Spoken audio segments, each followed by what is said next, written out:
पोटात कावळे कोकत होते आणि मनाने विचार येत होते. मग एक पदार्थ सुचला लहानपणीचा. बाहेर डुकून पाहिलं म्हणलं कोणी येतंय काय, येतंय काय? नको आपल्याला डिस्टर्ब. मग घेतलं चहाचं पातेलं, मग साखरेचा डबा आणि मग पातेल्याखाली झाकलेलं दूध काढलं आणि मग म्हटलं हातात घेऊ बॉर्नव्हिटा तयारी जीत की. मग पहिलं दूध टाकून घेतलं आणि मग काय केलं खालून गॅस पेटवला आणि तापलेल्या दुधाला शांत करायसाठी पाणी आणि साखरेचा स्वाहा केला. चहाची पाती बी टाकली बरं का आणि मग काय केलं गॅस वाढवला आणि एक ताट काढलं मोठं आणि मग टोपल्यातून चपाती आणि मग ती बारीक तिचा नुसता कुस्करून कुस्करून भुगा करून टाकला मस्तपैकी. असं भारी लागते ना छान चपाती. लहानपणीची आठवण झाली.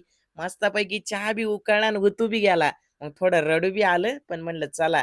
पण मग काय विषय नाही म्हटलं चला घ्या गाळून मस्तपैकी आणि मग मस्तपैकी आनंद घेतला चहा चपातीचा. लहानपणाची आठवण झाली हो डायरेक्ट. तुम्हाला झाली का लहानपणीची आठवण चहा चपातीची?